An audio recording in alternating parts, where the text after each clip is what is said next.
conocen este tipo de juegos, ¿no es cierto? En los cuales usted tiene que buscar un personaje, que en este caso Wally, y ustedes qué van a hacer, probablemente van a dirigir su mirada lo más rápido posible hacia objetos que tengan características similares a lo que están buscando, hasta finalmente que ustedes lo encuentren, ¿cierto? Este es un clásico juego de búsqueda visual.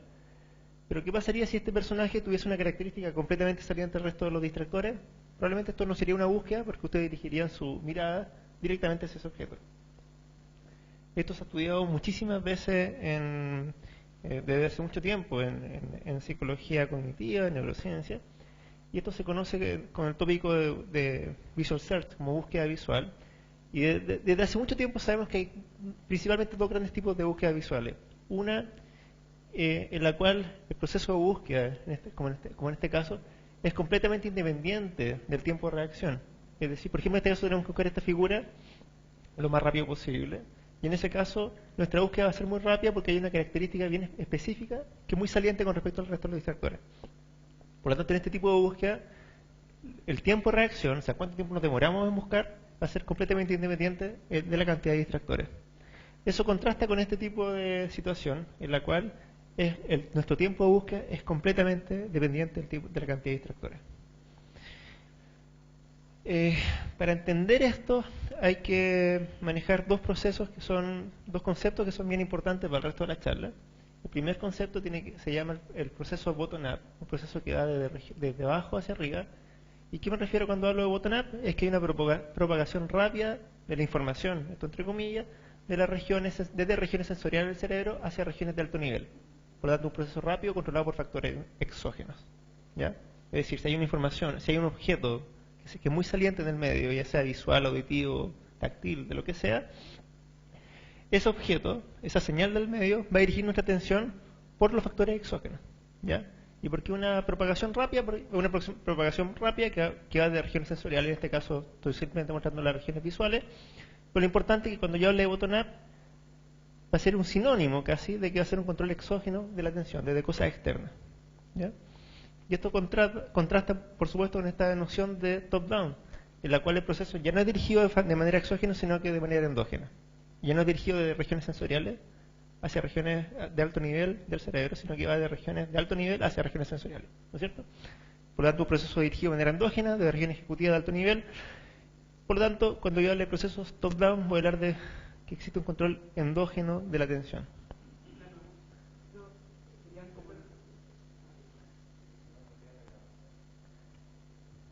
Perdón.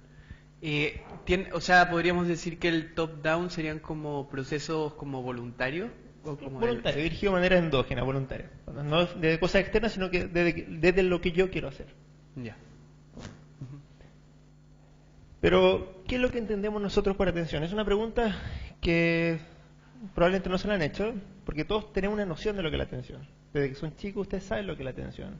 Porque sus papás le dijeron pon atención a algo, por ejemplo. Y todos tenemos una noción de lo que es la atención.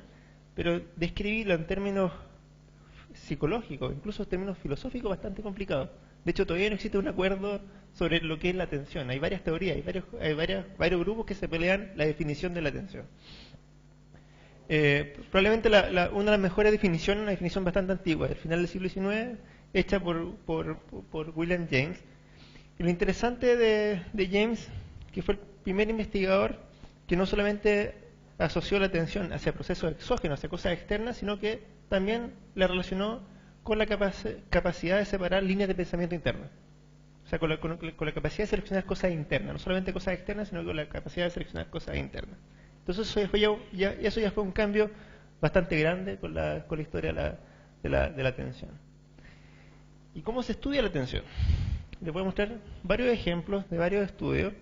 Este es un estudio clásico, muy antiguo, o sea, del año 77, realizado por Michael Posner. Disculpa, Tomás, ¿podrías leer la definición?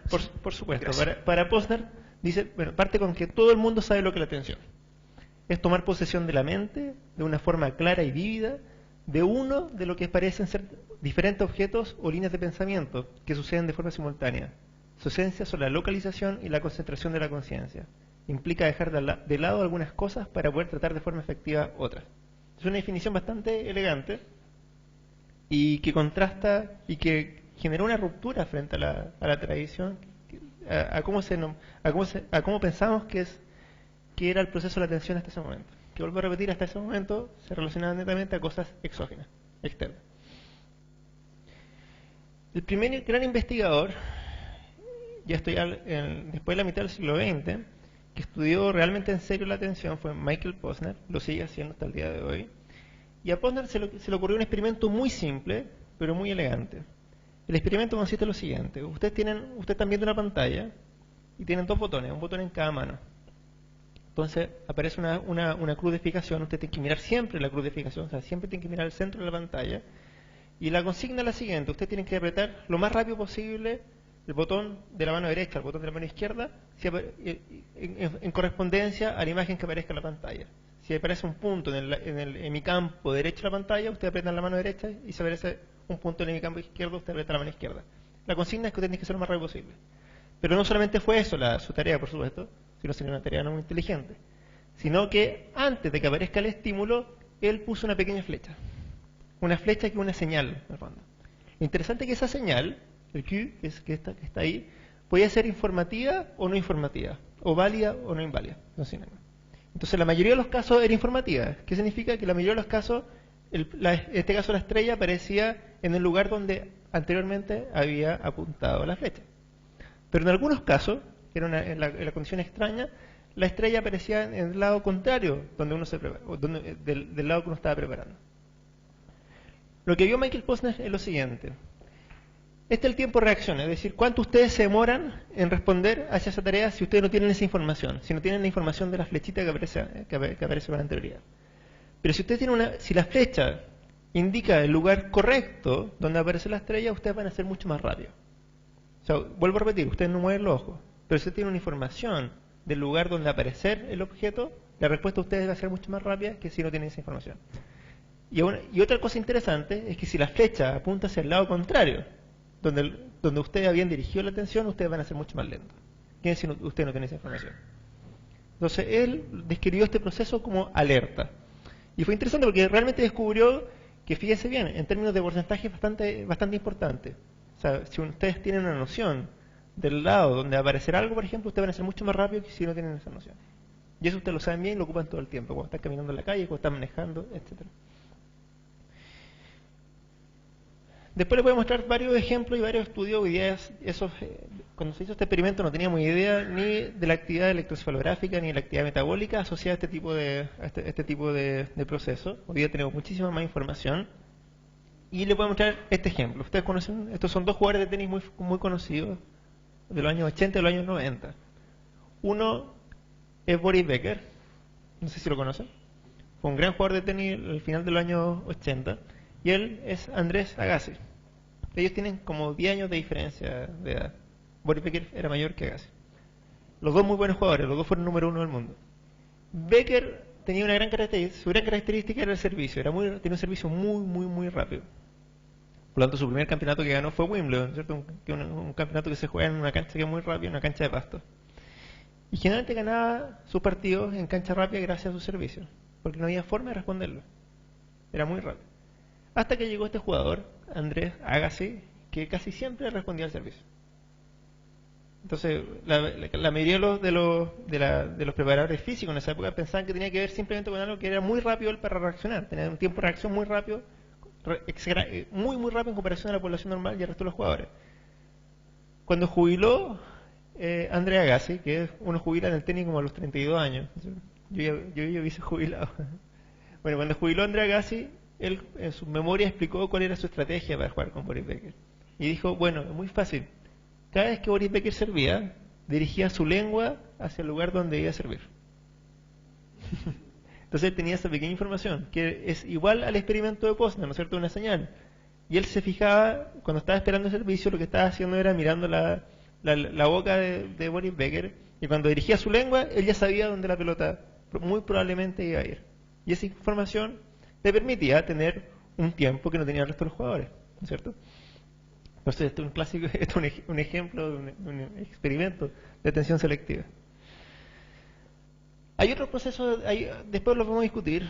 No solamente la atención tiene que ver con la alerta, ¿no es cierto?, con la preparación de algo, sino que también tiene que ver con la atención ejecutiva. Y este es un clásico ejemplo, la tarea Stroop, probablemente la conocen, la han visto en otras discusiones, ¿no es cierto?, en la cual ustedes tienen que, en el fondo, inhibir procesos reflejos, ¿no es cierto?, privilegiando otros procesos. Esto es bastante complicado. Hacer este tipo de experimentos que son muy simples son bastante complicados de hacer.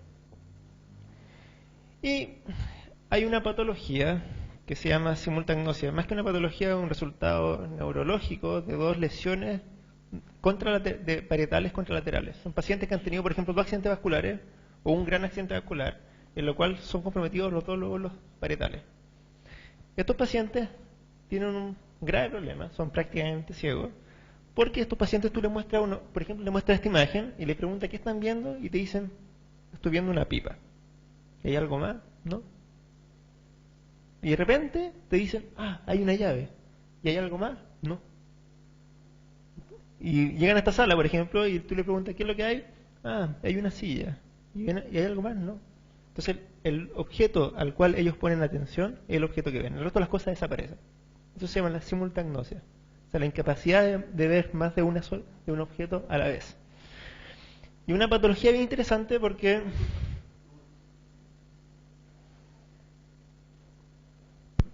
es ver el contexto en el cual está el objeto. Es como que si desapareciese el todo y yo nomás veo esto.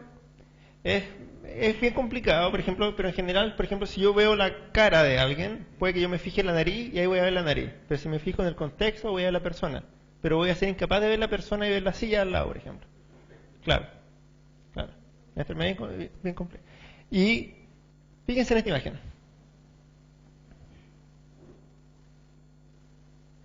Esta es la segunda. ¿Algo la primera? Esta es la segunda. ¿Alguno de ustedes ve una diferencia? La primera. Esta es la segunda. Fíjense bien. En el centro de la pantalla está la turbina del avión. Y desaparece. Esto lo podemos hacer con miles de imágenes. Y no solamente con imágenes, sino con videos que probablemente ustedes conocen, ¿cierto? En los cuales ustedes le dicen una instrucción y ustedes siguen esa instrucción y dejan de ver el resto de las cosas. Entonces, en verdad, nosotros sí somos en parte simultagnósicos, porque nosotros realmente vemos muy pocas cosas de las imágenes. Y eso lo voy a tratar de mostrar de aquí en adelante. Bueno, ustedes conocen estos dos animales. Uno es la paloma, otro el búho. Y ahí arriba lo que les muestro es el campo visual de la paloma y el campo visual del búho. Este es el campo visual de la paloma. En este color más claro está el campo visual monocular. Y en este color morado está el campo visual binocular. Binocular significa que es un campo visual que los dos ojos convergen hacia ese campo visual. Y monocular que solamente hay un ojo que ve, al cual le llega la información visual desde ese lugar. Entonces fíjense bien. ¿A cuál de estos dos campos visuales se parece nuestro campo visual? ¿Al del búho o al de la paloma? Del búho, ¿no es cierto? Claramente, nosotros no vemos para atrás. Algunos de ustedes quizás fue, pero por lo menos yo no veo para atrás. O sea, ni siquiera para el lado, nosotros tenemos un campo visual bastante estrecho y principalmente binocular. Fíjense otra cosa, fíjense la posición de los ojos entre la paloma y el búho. Es bastante diferente, ¿no es cierto? El búho es frontalizado y la paloma es más lateral. ¿La paloma es nocturna o diurna? Diurno, ¿cierto? Y el búho nocturno. Y es bien interesante, muchos de los mamíferos que existen hoy día, diurnos, tienen un origen nocturno. Entonces nuestro sistema visual se parece mucho más al de los animales nocturnos que al de los animales diurnos. Y de hecho, si nosotros vemos el cerebro de una paloma y vemos el cerebro de un búho, nuestro cerebro se va a parecer bastante más al cerebro del búho que al cerebro de la paloma. Y mucho más si nosotros nos fijamos en el sistema visual. Este es el sistema visual de un primate, da lo mismo las regiones, pero el sistema visual, si ustedes se fijan bien, tiene una pequeña entrada, en la retina, ¿no es cierto? Una pequeña entrada del mundo exterior. Por aquí está el tálamo y todo lo que hay acá es corteza, y por ahí está el hipocampo, pero es un sistema que tiene un input muy pequeño, pero tiene un arreglo interno gigantesco. Y este es un esquema que, si bien es bastante complejo, que se parece mucho en términos estructurales a los animales nocturnos. Y los animales nocturnos, en verdad, lo que hacen es rescatar muy pocas cosas del mundo y modificar esa información, transformarla completamente y funcionar en función de esa transformación. Y por lo mismo son animales en los cuales el concepto top-down tiene mucha más relevancia que en el resto que los animales diurnos, ¿ya? Que en nuestro caso. Bueno, ¿y cómo se estudia la atención a nivel neurobiológico? Entonces, a nivel neuronal, es una definición bastante básica, simplemente tiene que ver con una modulación de la selectividad, de la intensidad y de la duración de las respuestas neuronales. Hay muchas formas de estudiar esto, pero aquí simplemente les pongo dos ejemplos. Aquí, esto es un estudio clásico, ya está un review de Knudsen, en la cual ponen, en el fondo, este es un primate, ustedes registran una región visual y una región frontal. Este es simplemente una representación de los estímulos, ¿no es cierto? Durante todo este tiempo hubo un estímulo visual en el campo receptivo y durante ese tiempo existió una estimulación eléctrica de la región frontal. ¿Ok? En este caso el frontal eye field, una región que tiene que ver con el movimiento de los ojos. Fíjense bien, si nosotros registramos la actividad neuronal, en negro está la actividad neuronal de la región frontal, y en rojo está la actividad neuronal, el histograma rojo, el histograma de respuesta de la neurona de la región visual. Entonces, una vez que empieza el estímulo visual, responde a las dos regiones, ¿no es cierto? Responde a la región con un pequeño delay, un poquito antes la región visual, un poco después la región frontal. Y esa tasa de disparo va disminuyendo con el tiempo, a pesar de que el estímulo sigue ahí, presente. Pero fíjense bien, ¿qué pasa si yo estimulo la región frontal? Fíjense bien que es lo que de manera invasiva, en el fondo, genera un impulso eléctrico. ¿Qué pasa con la respuesta neuronal en la región visual? Aumenta. Entonces, con este simple esquema ustedes pueden ver los dos tipos de respuestas. Esta es la respuesta relacionada ¿con qué vía? Con la vía bottom-up, ¿no es cierto? La respuesta inicial, relacionada con la aparición de estímulos externos. Y en este caso está esta respuesta netamente top-down. El estímulo sigue ahí, pero fíjense bien, ya había caído la actividad neuronal. Pero está modulada por la actividad que yo puedo inducir en la región frontal. ¿No es cierto? Y así hay muchísimos experimentos en los cuales ustedes pueden diferenciar, en el fondo, los dos tipos de respuestas. Hay una respuesta inicial, que a veces incluso depende del tipo de estímulo, pero hay una segunda respuesta que es netamente modulada por lo que tiene que hacer, en este caso, el animal. ¿Ya? La expectativa, las instrucciones, o lo que sea. O los gustos, incluso. Bueno, no lo mismo esto, pero simplemente mostrarles, por ejemplo, en el sistema visual, qué regiones se han descrito como regiones que son fuente de actividad bottom-up y qué regiones son fuente de actividad top-down y qué regiones son susceptibles al control top-down. ¿Ya? No sé cuál es la formación de todos ustedes, no debe haber gente, debe haber psicólogos, debe haber profesores, debe haber biólogos también, quizá matemáticos, quizá, ojalá algunos físicos, ¿ya? Pero voy a tratar de explicar algo que es más o menos complejo de la manera más simple posible, porque es importante para que entiendan lo que viene ahora. ¿Ya? A mí me interesa en particular estudiar la actividad eléctrica del cerebro. ¿Ya? Y la actividad eléctrica, lo que yo mido es corriente, ¿no es cierto? ¿Y cómo se comporta la corriente? Esto ya no es de la universidad, sino del colegio. ¿No es cierto? Uno cómo la mide en el fondo, qué características nosotros. Si yo mido la corriente del enchufe, ¿qué es lo que ustedes saben del enchufe? De la corriente que hay adentro. Tiene un voltaje, ¿no es cierto? El voltaje que podríamos decir que la intensidad. ¿Y cuántos en este caso son 220, ¿no es cierto? ¿Qué más saben? Tiene una frecuencia, ¿no es cierto? ¿Cuál es la frecuencia en Chile? 50 Hz. Entonces ya hay dos cosas que son interesantes que ustedes reconocen en el fondo del enchufe que hay acá. Si ustedes están en Estados Unidos, va a ser 110 volts y 60 Hz, y así son convenciones por país. Bueno, cuando ustedes registran la actividad cerebral, te ponen un electrodo muy simple, un electrodo en la corteza visual, acá sobre el cráneo, y un electrodo de referencia, y ustedes cierran los ojos, por ejemplo, aparece una actividad diferente a cuando tenían los ojos abiertos. Y de hecho, ¿cómo se llama esa actividad?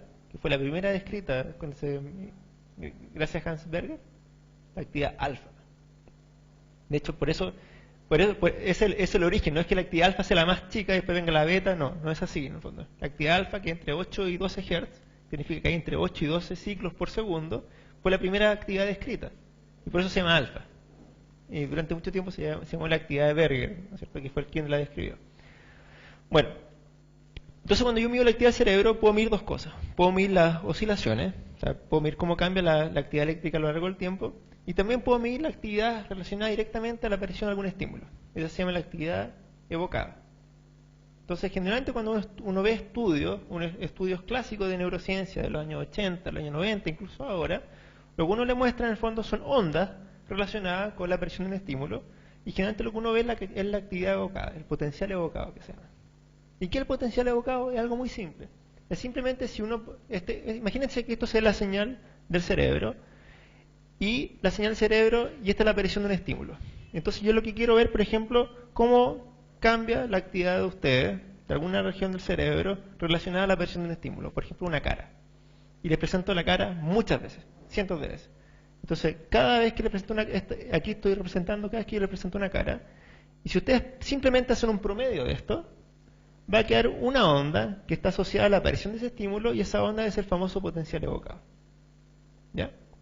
Y ustedes lo pueden representar así. En el fondo, este es el tiempo y este es el cambio de voltaje. Y ustedes a simple vista ven qué es lo que aparece acá, una especie de onda, ¿no es cierto?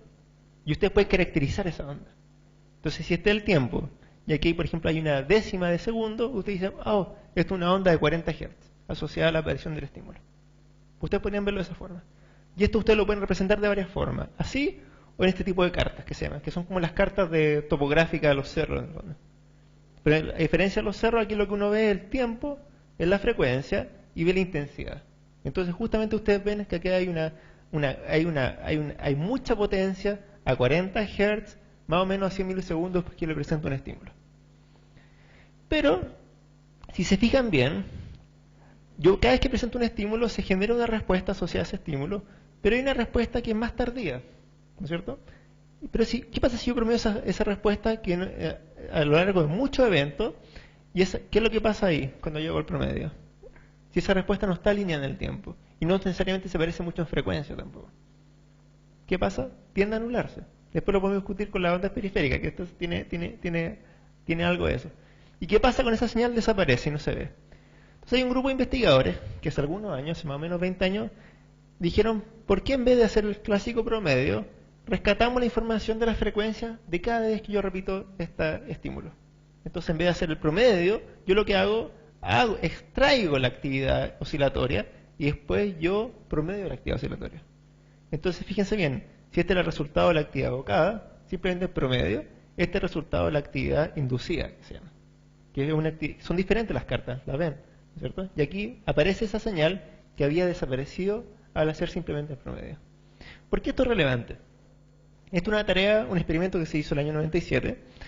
Este experimento es muy interesante por lo siguiente. Imagínense que usted está frente a una pantalla con un electroencefalograma mirando, y la consigna es la siguiente. Usted tiene que apretar un botón cada vez que ustedes vean una imagen como arremolinada. Esa es la pregunta. La tarea es muy aburrida. O sea, usted siempre ve un puntito negro y blanco, está sentado, muy concentrado, y tiene que apretar un botón muy rápido cada vez que vean una imagen como esa. Y la imagen aparece en cada 3 segundos, aparece una nueva imagen, una nueva imagen, una nueva imagen. Ustedes están muy cansados después de media hora de hacer esa tarea. Yo prendo la luz, me acerco a donde están ustedes y les digo, y yo sé que gracias por participar, yo sé que la tarea me aburría, pero bueno, te voy a contar algo de la tarea, que probablemente ustedes no se dieron cuenta. A veces, aparte de la imagen remodelinada, a veces aparecen unos perros escondidos. Este es el perrito, este es el perro que está acá. Y fíjense bien que ese perro ustedes lo pueden detectar ahí. Ahí está, en el fondo, hay una pata, hay otra pata, ahí está la cabeza, ahí está la otra pata y ahí está la otra pata. Y ahí también está ese perro, fíjense bien. ¿Lo ven o no? Y ahí está el perro invertido. Entonces yo le enseño a ustedes a reconocer ese perro durante 5 minutos. Y después ustedes vuelven a hacer la misma tarea que el bloque anterior. Es decir, tienen que apretar un botón cada vez que vean una imagen arremolinada. ¿Ya? Entonces, ¿qué hicieron estos investigadores? Compararon la actividad cerebral frente a las mismas imágenes, pero el sujeto ya tenía un percepto diferente. Entonces, fíjense bien, esta es la respuesta inducida, ¿no es cierto? Ya no estoy mirando la respuesta evocada, sino que la respuesta inducida, cuando aparecen imágenes con un perro en la primera etapa de la tarea, cuando yo no soy capaz de reconocerla. En cambio, esta es la señal inducida en la segunda mitad del experimento. En ninguna de las dos yo tengo que apretar un botón. La imagen entonces siempre es pasiva en el fondo, porque yo tengo que apretar un botón solo cuando aparezca la imagen con remolino. ¿no es cierto? Entonces, la imagen es la misma, el experimento es el mismo, pero el percepto es diferente. En la primera mitad, en la primera mitad yo no soy capaz de reconocer que hay algo en la imagen. En la segunda mitad yo sí soy capaz de reconocer que hay algo en la imagen. Lo interesante es que si usted analiza la actividad evocada, no ven diferencia. Pero si usted revisan la actividad inducida, ustedes ven esta gran diferencia en la alta frecuencia. ¿Ah? Aquí se está mostrando la amplitud de la actividad gamma. Entonces esto es simplemente simplemente para mostrarles que miden cosas diferentes la actividad evocada que la actividad inducida. La actividad evocada está asociada a una gran propagación de actividad eléctrica hacia una región. La actividad inducida está mucho más relacionada con el tratamiento que hace una región frente a algo que está pasando. O sea, algo más activo y ya más interesante también. Pero un poco más difícil de estudiar. Entonces, de la misma forma, ustedes se acuerdan del experimento de Posner, ¿no es cierto? El experimento Posner en el cual había una pequeña señal que indicaba que con alta probabilidad podía aparecer un estímulo en algún lado de la pantalla. Entonces, esta es una versión un poquito más complicada del experimento de Posner, de un muy buen artículo que apareció hace algunos años en la revista Neuron. Y es la siguiente. Aparece la cruz de fijación, la misma cruz de fijación. La idea de todos estos experimentos es que ustedes no muevan los ojos. Porque estamos estudiando la atención, no estamos estudiando el movimiento ocular, estamos estudiando porque ustedes pueden dirigir la atención sin mover los ojos, ¿no es cierto? Esa es la gracia de todo el experimento. Entonces, durante un rato aparece esa cruz de fijación, después de un rato desaparecen 3 de esas flechitas y queda solamente una. Entonces eso indica que con muy alta probabilidad en el futuro en esa región de la pantalla va a aparecer el estímulo que tienen que reconocer.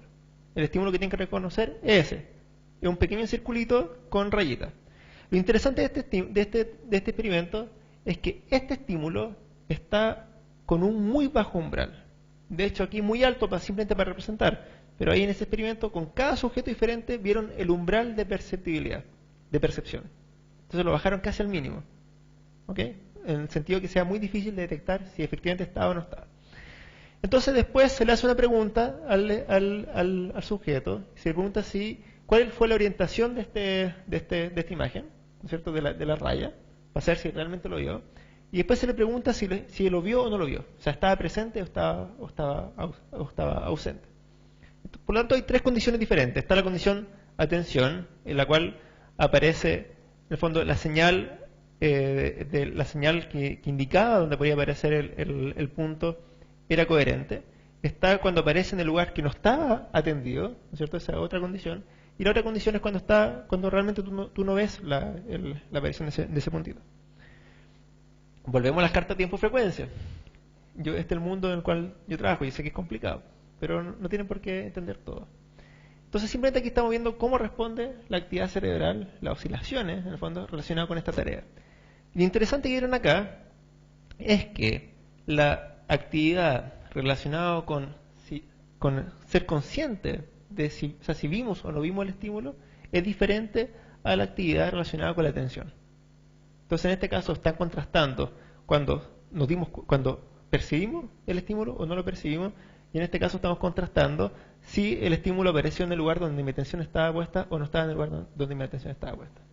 Entonces lo interesante es que tienen características eléctricas diferentes en términos del mundo de las frecuencias, y aparte tienen características temporales diferentes. Entonces, por supuesto, aquí es primero la conciencia o la atención, en este caso. En términos de tiempo. El estímulo apareció en el tiempo cero. Y esta es la respuesta neuronal. ¿Cuál aparece antes? La conciencia, ¿no es cierto? Ya, ahora vamos a hacer un experimento con ustedes. Ya, este es un experimento que yo he hecho varias veces y lo hice durante mucho tiempo con pacientes con epilepsia refractaria. ¿Ya? Hay un grupo de pacientes que tiene epilepsia que es refractaria porque son fármaco-resistentes, es decir, que los tratamientos no le generan ningún cambio en el transcurso de la epilepsia. Esos pacientes son candidatos a cirugía, y la cirugía consiste en tratar de ubicar, primero tratar de localizar el origen de la actividad epiléptica, y en segundo grado, si se puede, tratar de extraer ese lugar, separar el cerebro para que termine con la actividad epiléptica.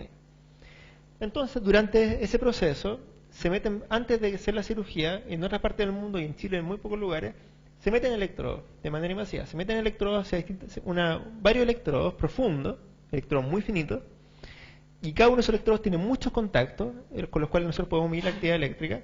Entonces se implantan, por ejemplo, durante 2 semanas, y durante esas 2 semanas los pacientes están internados en el hospital con observación continua, y la idea es que los pacientes, lo ideal es que tengan la mayor cantidad de crisis durante esas 2 semanas, porque mientras más crisis, mayor información hay sobre el origen de la actividad epileptiforme. Es que si no hay ni una crisis terrible, de hecho, porque no tiene muy poca información sobre el origen de la epilepsia. Más está en el ambiente más controlado para la crisis. O sea, mucho mejor que la tengan ahí, que la tengan en un pasillo, en una escalera o donde sea. ¿Y por qué? Porque si mientras más información hay, mejor va a ser la cirugía después. Porque la idea es detectar, la idea de mientras mejor se especifique el lugar, mientras mayor información tenga del lugar, más pequeña puede ser la cirugía. Y lo interesante es que después de la cirugía, o sea, en general tiene un 90% ¿cómo se dice? De éxito, de terminar con la actividad epileptiforme. Es impresionante. Pero durante esas 2 semanas que está el paciente se aburre, en el fondo está viendo tele, está leyendo, está durmiendo. Y entre medio algunos días llegamos nosotros, los investigadores. Esto yo lo hice durante muchos años en Francia, durante mi doctorado. Y hacíamos tareas con los sujetos. Entonces hacíamos tareas de lectura, tareas de búsqueda visual, tareas de memoria, tareas de atención, tareas de cualquier tipo de tarea. De localizador funcional también. Entonces las tareas consistían en como videojuegos en el fondo. Ellos están viendo una pantalla y ellos tienen un joystick y tienen que ir respondiendo a las cosas que nosotros les vamos mostrando. Por supuesto que era voluntario, pero es interesante que casi todos querían participar. Lo interesante que aparte que esa información también era muy útil para el grupo médico, porque tenían información de regiones que tenían que tratar de evitar de tocar en la cirugía también.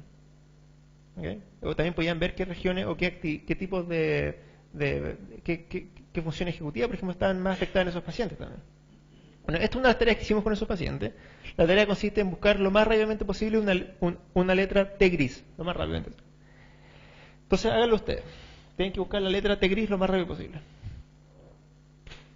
Ya, muy fácil. Todos lo dieron rápido. ¿Ya están preparados para la segunda?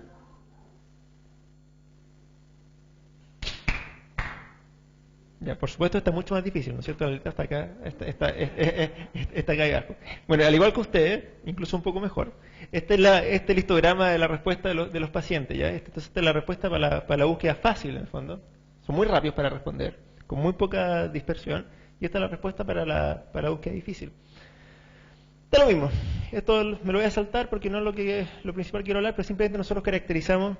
Estos son los electrodos a través de muchos pacientes. No es que un paciente le haya metido tanto electrodo. Acá hay miles de contactos a través de muchos pacientes y nosotros localizamos las regiones que tenían que ver con la respuesta pop-out y con el control top-down a través de todos los sujetos. Fíjense bien, incluso hay electrodos. Esto es un electrodo, por ejemplo, que está en la corteza dorsolateral prefrontal. Y aquí lo que hicimos fue simplemente, esta es la actividad de alta frecuencia. Estamos viendo simplemente la amplitud de esa actividad. Y cada una de estas rayitas de acá es un trial, un evento. Y los eventos están ordenados en función del más rápido hacia el más lento. O sea, este fue cuando el sujeto fue muy rápido para encontrar la letra y este cuando el sujeto fue muy lento para encontrar la letra. Y fíjense bien, y esta es la actividad neuronal de esa región. Entonces, fíjense bien, hay un onset, se empieza la actividad más o menos tardía, pero la actividad de alta frecuencia dura todo el tiempo la búsqueda. Y una vez que el sujeto realmente encuentra la letra, que en el punto blanco, esa actividad disminuye. O sea, ahí vemos realmente cómo trial a trial, vemos cómo hay una relación directa entre el rendimiento del sujeto, la performance, en el fondo, cómo le da la tarea y la actividad neuronal. No quiero terminar antes de contarle algo que yo creo que era lo más importante de esta charla. Es lo siguiente. Cuando ustedes hacen una tarea, ustedes implícitamente asumen que en los periodos en los cuales ustedes están realizando la tarea, la actividad va a ser mayor que los periodos basales. ¿No es cierto? Que en los periodos de reposo, o cuando usted está mirando una cruz. Esa es la clásica aproximación.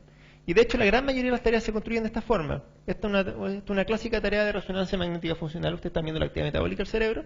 Entonces usted tiene un periodo de tarea, después un periodo de reposo, un periodo de tarea, un periodo de reposo. Y los periodos de tarea en resonancia son, por ejemplo, 3 minutos realizando, no sé, lo mismo, sumas o multiplicaciones. Y después 2 minutos de reposo. Después 3 minutos realizando otra operación matemática más compleja. Y después lo que uno hace es contrastar la actividad entre los bloques de actividad contra los de reposo o entre los bloques de actividad en función de la complejidad. ¿No es cierto? Entonces uno asume que la actividad metabólica, que está relacionada con la actividad neuronal, esto lo podemos discutir después, tiene esta función. O sea, si esta es la tarea, pues nosotros vamos a asumir que las regiones que participan en la tarea van a comportarse de esta forma, ¿no es cierto? Van a aumentar su metabolismo cuando esté realizando la tarea y el metabolismo va a disminuir en los periodos de reposo.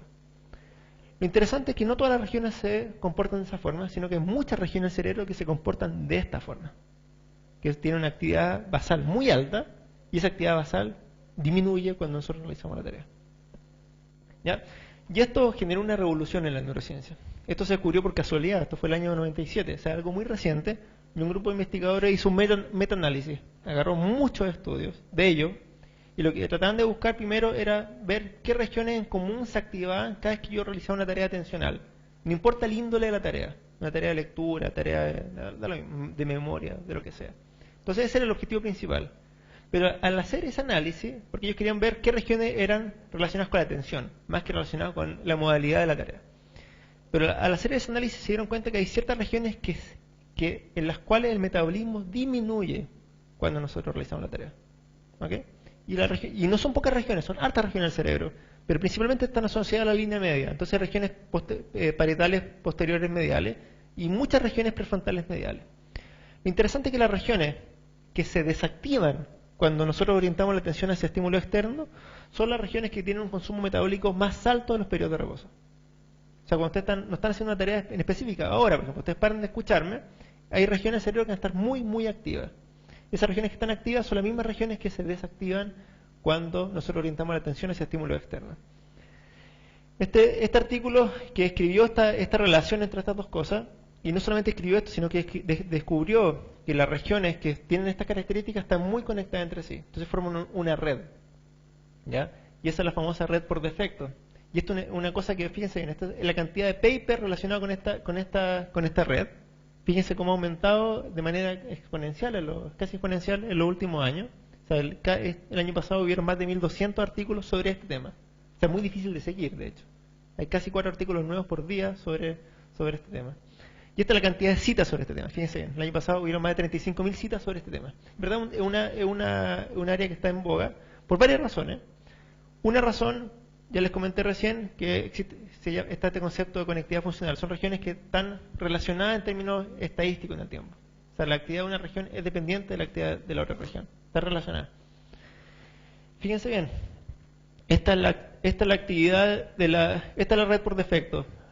Este es el metabolismo del cerebro durante 5 minutos en los cuales ustedes están con los ojos abiertos mirando una cruz. ¿Ya? Entonces, en amarillo usted ve el metabolismo de una región parietal medial y en rojo usted ve el metabolismo de una región medial prefrontal. En términos de distancia es gigantesca esto. Es como estar midiendo algo en Santiago y midiendo algo en Beijing, no sé, muy, muy, muy lejos en términos para las dimensiones del cerebro. Pero fíjense bien en el metabolismo, la actividad de la región que yo lo represento en amarillo y la actividad que lo represento en rojo. Fíjense bien. Las curvas son casi las mismas. O sea, durante 5 minutos yo estoy midiendo el metabolismo y las curvas covarían en el tiempo, de manera casi exacta. Y fíjense otra cosa, si yo mido la actividad de una región, de estas regiones que hablamos al principio, que tienen que ver con el control top-down, o sea, que están relacionados con realizar tareas desde el mundo externo, ¿no es cierto? Que es la región, en este caso la IPS, el surco intraparietal, que está en azul. Fíjense bien, ¿qué es lo que ven entre el metabolismo azul y el metabolismo de las otras dos regiones? Que están en antifase, ¿no es cierto? O sea, casi nunca están las dos activas o las dos desactivadas, sino que si uno está activado, casi necesariamente las otras regiones tienen que estar desactivadas. ¿Ya? Y eso no es solamente válido para esta famosa red por defecto, sino que algo interesante, que también cambió un poco la forma del cerebro. Si ustedes están en reposo y se meten en un resonador, se van a dar cuenta que no solamente están esas dos grandes redes, sino que hay muchas redes. Entonces el cerebro no funciona como regiones aisladas, sino que funciona como redes, en las cuales la interacción es lo más importante, ¿ya? Más que la actividad de cada una de estas regiones. Y no solamente eso, sino que si ustedes someten a cualquiera uno de ustedes a una tarea, por ejemplo, de búsqueda visual, como la que hicimos recién, ustedes fijan, en azul van a tener las regiones que se desactivan y en rojo las regiones que se activan relacionadas a esa tarea, en términos metabólicos. Pero si ustedes ponen la misma tarea, pero mucho más compleja, la activación va a ser mayor, pero la desactivación también va a ser mayor. ¿Ya? Y otra cosa interesante, importante, que una desorganización de esta famosa red por defecto está asociada a muchas patologías neuropsiquiátricas. Por eso también ha tenido tanta relevancia. Bueno, ya para ir, me queda 1 minuto, 2 minutos. Muy poco tiempo. Otra cosa importante es que estas regiones, que son parte de esta famosa red, son regiones que no solamente están activadas siempre y desactivadas cuando nosotros realizamos una tarea externa, sino que también están muy activadas cuando realizamos tareas internas. ¿Ya? Aquello ya es una tarea interna, por ejemplo, que ustedes están recordando algo. Cuando ustedes están en una tarea de prospección, o sea, cuando ustedes están planificando algo, eso es prospección, pensar hacia el futuro. O cuando ustedes, en cualquier tarea de teoría de la mente, ponerme en el lugar del otro, por ejemplo. En esas condiciones, en cualquiera de esas condiciones, esas regiones están muy activas. ¿Ya? Entonces, hay un cambio como de marco científico. Si antiguamente pensamos que el cerebro, la actividad funcional está muy determinada por la actividad extrínseca o evocada, hoy día en verdad nos estamos dando cuenta que la actividad del cerebro está muy determinada en verdad por la actividad intrínseca, por la actividad espontánea. De aquí hay un par de cosas que yo creo que son importantes. Se asumía que el cerebro, implícitamente se asumía que el cerebro está inactivo en ausencia de estímulos externos. Hoy ya sabemos que el cerebro está siempre activo independiente si hay estímulo o no externo.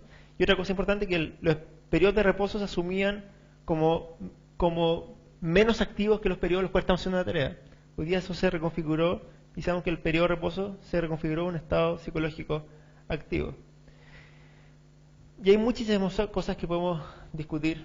Podemos hacer una discusión más filosófica. Bueno, y para terminar, simplemente durante ese trabajo en Francia, nosotros describimos de manera electrofisiológica esta famosa red por defecto. Porque se conocía mucho, pero en términos metabólicos, y ustedes saben bien que la resonancia magnética, si bien es muy interesante en términos para localizar cosas, es muy mala en términos temporales, ¿cierto? Porque tiene un delay muy grande. Nosotros somos capaces de adquirir una información cada 2 segundos, pero con una resolución espacial muy, muy buena. En cambio, con el EEG es lo contrario. Ustedes tienen una resolución temporal muy buena, pero espacial muy mala. Aquí teníamos una muy buena resolución espacial y temporal porque teníamos electrodos profundos. Entonces pudimos describir bien esa red y vimos, por ejemplo, que hay en estas regiones, en vez de haber una activación de la alta frecuencia, hay una desactivación de la alta frecuencia. ¿Sí? ¿Sí?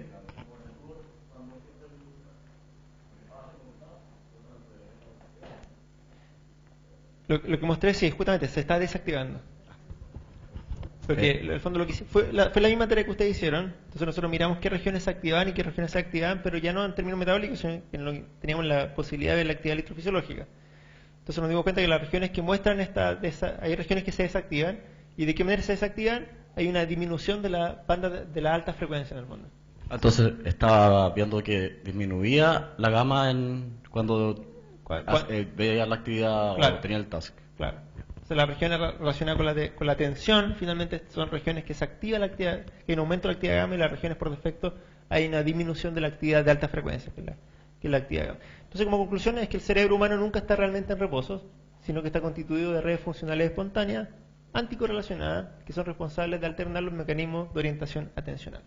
¿Okay? Entonces, los mecanismos, la atención puede estar orientada hacia cosas externas o hacia cosas internas. Y eso es dependiente de grandes redes, en el fondo. Y existen hoy día varios mecanismos para poder estudiar eso. Sé que esto es medio complicado lo que presenté, y no sé si tengo 5 minutos adicionales para mostrarles algo mucho más simple. ¿Sí? También tendría que ver también el tema de la localización. O sea, si tú dices que son redes, entonces las funciones del ser humano, no sé, ver, no sé, gustar, no están localizadas en determinados puntos, sino que son redes que se activan enteras también, ¿no? Claro que existen las vías sensoriales, por supuesto. Y estas vías sensoriales ya vimos en un principio que están moduladas, siempre tienen 2 componentes, un componente bottom-up y un componente top-down. Pero interesante que los componentes top-down, que tienen que ver con la modulación de la respuesta, de la sensibilidad de la respuesta a estas regiones, es común, no solamente para el sistema visual, sino que es común para cualquier sistema sensorial. Lo interesante es que no es solamente común para eso, sino que también es común para otras funciones ejecutivas. Eso lo podemos discutir después. Pero lo que estamos hablando acá va un poco más allá, sino que tiene que ver con grandes estados atencionales.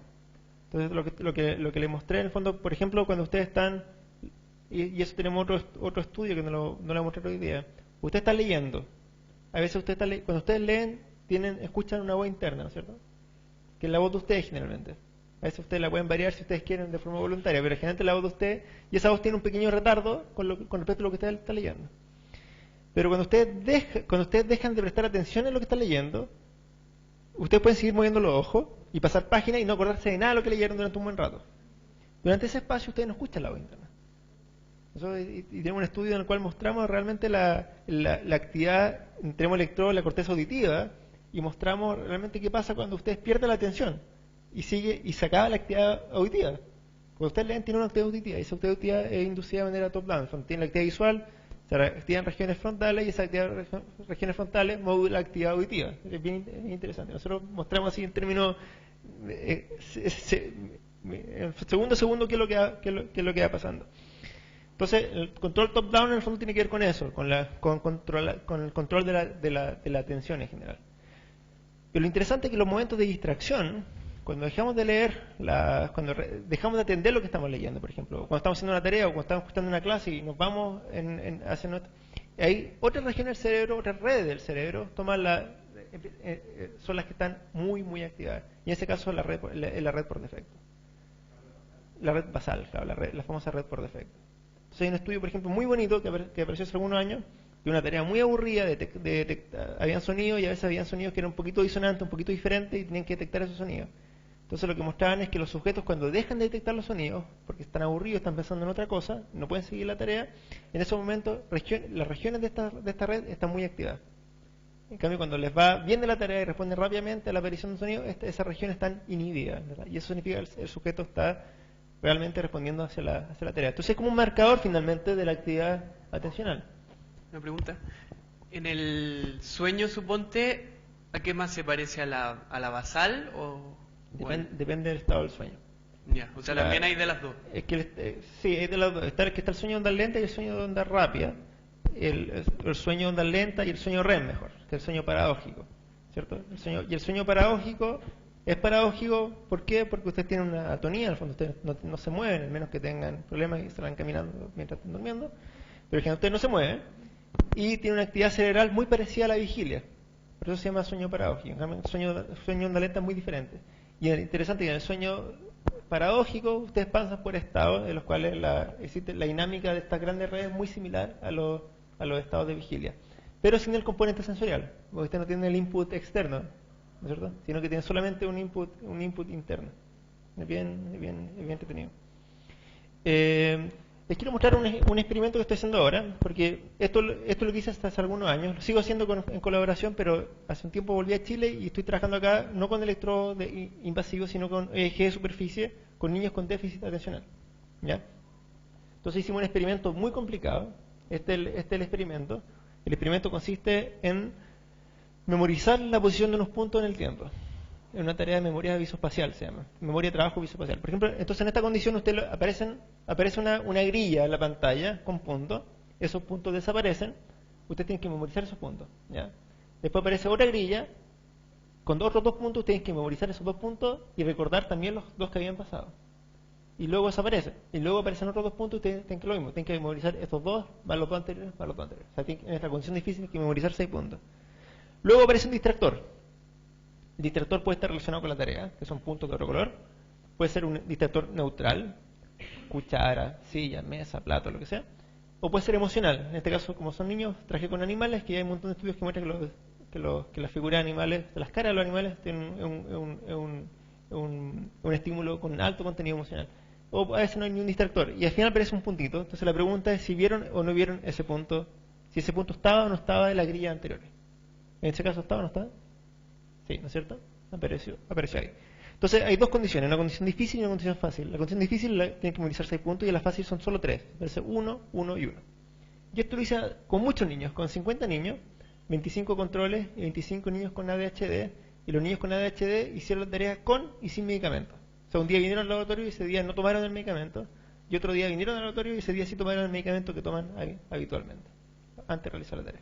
Y por supuesto estaban balanceados, o sea, para contrarrestar el efecto del aprendizaje en la tarea.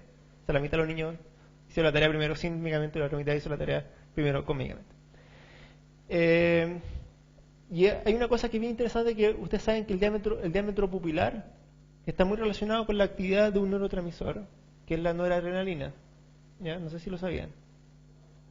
Y bueno, después les puedo explicar si tienen alguno le interesa el tema, pero si ustedes miran el diámetro pupilar tiene dos cosas. Tiene un reflejo que tiene que ver con la contracción, la dilatación, que tiene que ver con una respuesta casi refleja, en el fondo, con la aparición de la luz.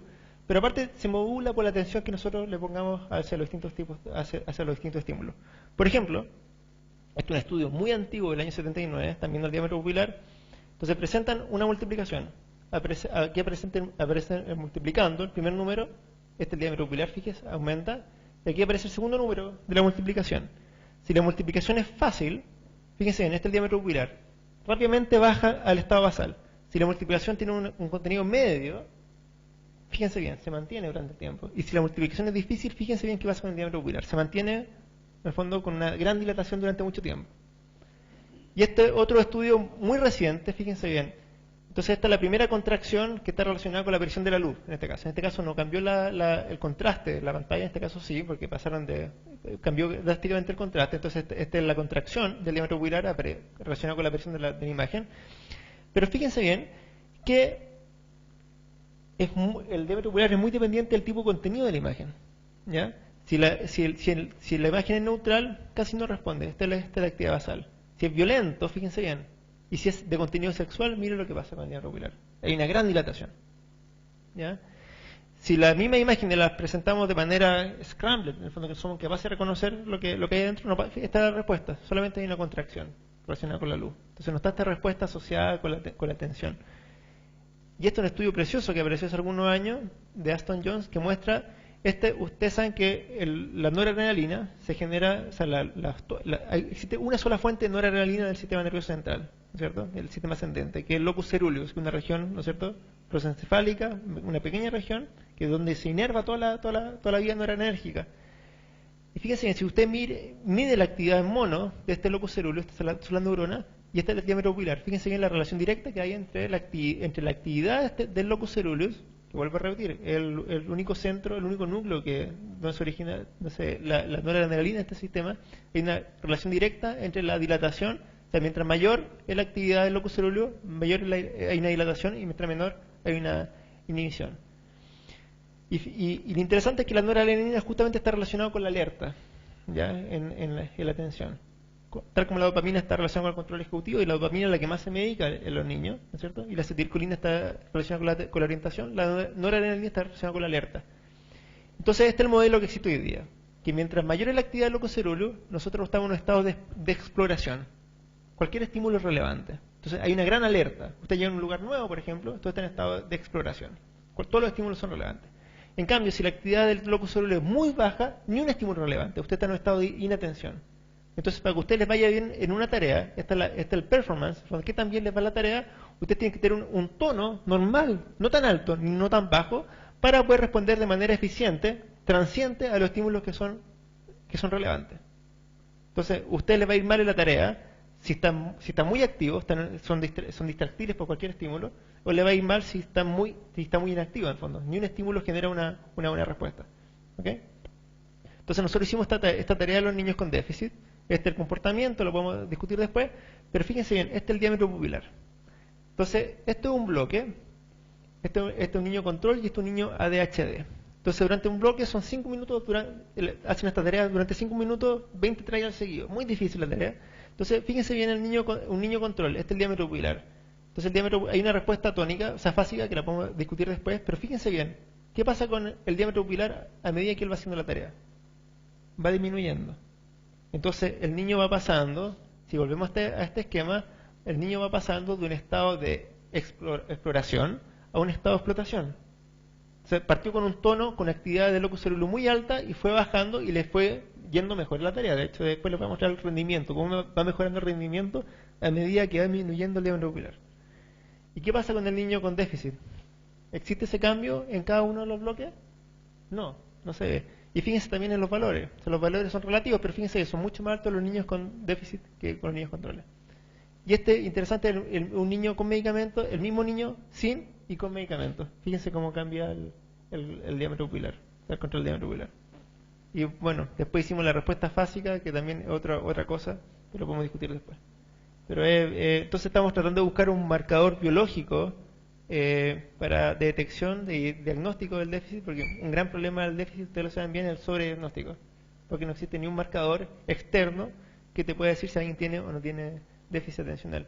Y en Chile es un gran problema. En Chile tenemos los niveles de las prevalencias más altas del mundo. Solo un 10% de los niños están medicados por el déficit atencional. Entonces, y una de las razones es porque tenemos muy malas herramientas de diagnóstico. ¿Okay? Eso. Gracias.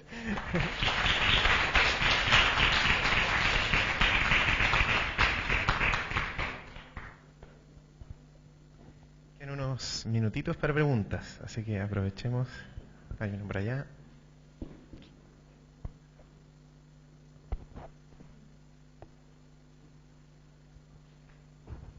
Hola, le quería hacer una pregunta en cuanto al estudio que hizo con los niños con déficit atencional, porque uno de los distractores que ocupó fue la emoción, pero yo pensaba que si hubo una diferencia cuando mostró el distractor emocional a los otros distractores, porque en el fondo la emoción es algo que tenemos súper metido adentro y una reacción casi súper innata. Entonces, al final, ¿cuánto puede alterar eso la emoción en el resultado si se hiciera sin un distractor emocional? Porque todos tendemos, y sobre todo un niño, a reaccionar diferente en cuanto a diferentes emociones. Entonces quizás más que un distractor termina siendo como algo que le impide al niño a poder ver si en verdad se focalizó o no. Bueno, es justamente esa la gracia de un distractor, ¿no? Tratar de que se olvide lo que está haciendo la tarea. Y la consigna es no pescar los distractores. Lo interesante es que el distractor emocional le molestó no solamente a los niños con déficit, sino que a todos los niños. Y aquí lo voy a mostrar rápidamente. Ahí está, casi no se ve. Pero este es el rendimiento de los niños para la condición difícil. O sea, y hay tres grupos. Está el grupo con déficit, el grupo déficit con medicamento y el grupo control. ¿Ya? Para cuando existe el distractor neutral, cuando no hay distractor, cuando está relacionado con la tarea y cuando está el distractor emocional. Y este es el porcentaje de respuestas correctas. Entonces, si se fijan bien, el distractor emocional para los tres grupos fue terrible. O sea, a los tres grupos les fue muy mal cuando apareció un distractor emocional en la tarea. Entonces finalmente fue un buen control, finalmente. Le afectó a los tres grupos de la misma forma. Eso. Ya. Mi pregunta va por el lado de...